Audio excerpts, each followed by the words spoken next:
நம் வீடுகளில் உள்ள பாத்ரூம்களில் ஏற்படும் முக்கிய பிரச்சினைகளில் ஒன்று உப்பு கரைகள்.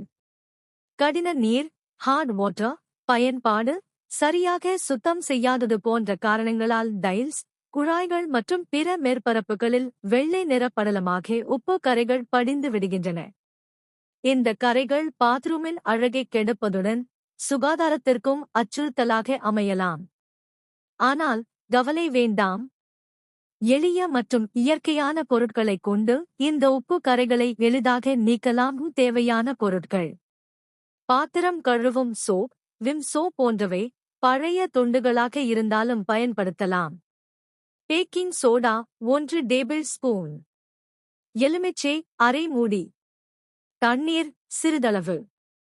வினிகர் அதிகப்படியான கரைகளுக்கு சிறிதளவு. ஸ்கிரப்பர் சாஃப்ட் ஸ்கிராட்ச் பிட் அல்லது ஹார்ட் கரைகளுக்கு ஸ்டீல் ஸ்கிரப்பர். தயாரிக்கும் முறை: பாத்திரம் கழுவும் சோப்பை நன்றாக பொடித்துக் கொள்ளவும். ரொம்ப நைஸாக அரைக்கத் தேவையில்லை. பொடித்த சோப்புடன் 1 டேபிள் ஸ்பூன் பேக்கிங் சோடா சேர்க்கவும். அரை எலுமிச்சையை பிழிந்து சாற்றிட் சேர்க்கவும். எலுமிச்சை சாறு சேர்க்கும் போது நுரை பொங்கி வரும். இந்த கலவையுடன் சிறிதளவு தண்ணீர் சேர்த்து கெட்டியான பசையாக கலக்கவும். தண்ணீர் அதிகமாக சேர்த்துவிட வேண்டாம். மிகவும் கடினமான உப்பு கரைகள் இருந்தால் இந்த கலவையுடன் சிறிதளவு வினிகரையும் சேர்த்துக் கொள்ளலாம்.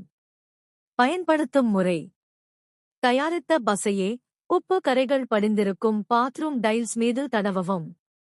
ஒரு சாஃப்ட் ஸ்கிரப்பர் அல்லது தேவைப்பட்டால் ஸ்டீல் ஸ்கிரப்பர் கொண்டு மெதுவாக தேய்க்கவும். கரைகள் அதிகமாக உள்ள இடங்களில் நன்றாக தேய்க்கவும். முழு பகுதியையும் இந்த பசையால் தேய்த்து சுமார் 10 நிமிடங்கள் அப்படியே விடவும். 10 நிமிடங்களுக்குப் பிறகு தண்ணீர் ஊற்றி நன்றாக கழுவவும்.